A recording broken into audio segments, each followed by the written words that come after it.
તમ ગૌ ભક્તો સૌને મારા વંદન।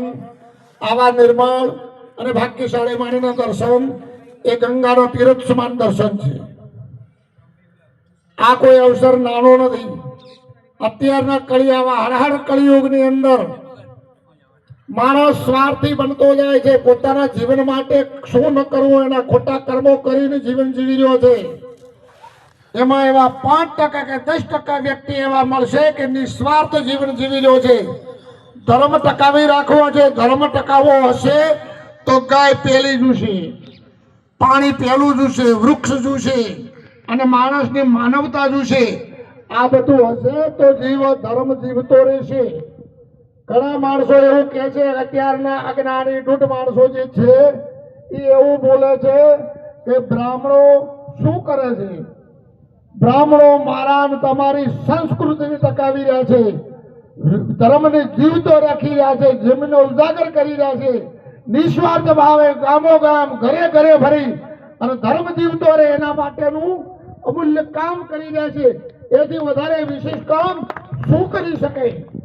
મારો તમારો ધર્મ અમે તો ગોપાલક છે, રબારી તરીકે અમારી ફરજ છે। અમારા તો બાપ દાદાએ કહ્યું સારી છે, આજે ચાલે છે। સંસ્કૃતિમાં અમારા તો લોહીમાં વણાયેલું છે કે ગૌની સેવા કરવી, પશુ માત્રની સેવા કરવી, માનવ માત્રની સેવા કરવી। આ તમને મને બધાને ઉત્પન્ન કરવા વાળો પરમાત્મા અમૂલ્ય ચીજ છે। પછી બ્રહ્મ નારાયણ છે, મારું તમારું સંચાલન પણ પોતે કરે છે।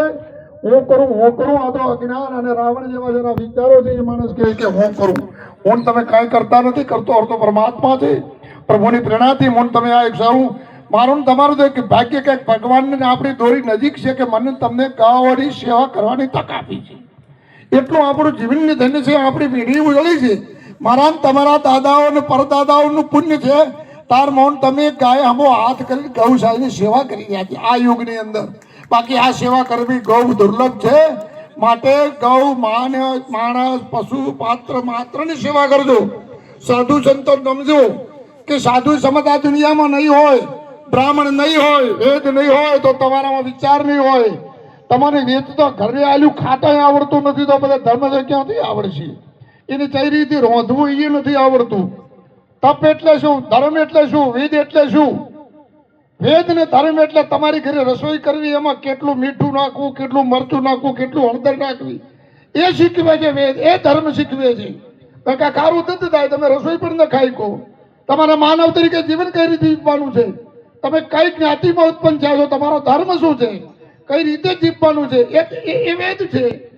તમારે સવારમાં ઉઠીને નાવું ધોવું, ભગવાનના દર્શન કરવા, જપ માળા પૂજા કરવી એમ આપણો માનવ ધર્મ છે। આ શીખવે છે વેદ। વેદ એટલે કોઈ હું એમ કોઈ એવું કોઈ જડીબુટ્ટી નથી, એ કોઈ હુનાનું પાટિયું નથી કે એ આપણને અડવા નથી। હું તમે પણ વેદ ભણી શકો। મારા ગામ મોટી પાવડની અંદર નકલંક ભગવાનની પ્રતિષ્ઠા ભાગવત સપ્તાહ મને આ રઘુનાથ શાસ્ત્રી સાહેબે કરી હતી। એમ અમને ઘરે મેં અમદાવાદ બાલુભાઈ અમને સોનાની ચાંદીની થાળીમાં જમાડ્યા હતા સાહેબ। અમને શરમ આવતી હતી કે અમારા તો ઓલા પિત્તળીઓ ખાવાના હોય, ચાંદીની થાળીમાં કઈ ભાગ્ય પુણ્ય છે આપણા કે આ ઘરે આપણે આવી અને આવું ભાગ્ય પ્રાપ્ત થયું। એટલે માનવ માત્ર સેવાને પાત્ર છે, કોઈ અભિમાન કરતા નહીં। દેવી દેવતાઓ જે આપણાથી પૂજનીય માણસોને નમતા રહેજો, એમની આજ્ઞાનું પાલન કરજો, ગૌ સેવા કરજો, બ્રાહ્મણ તીરથ સાધુ સંતની સેવા કરજો। જય ગૌ માતા, જય હિન્દ, જય વડવાળા।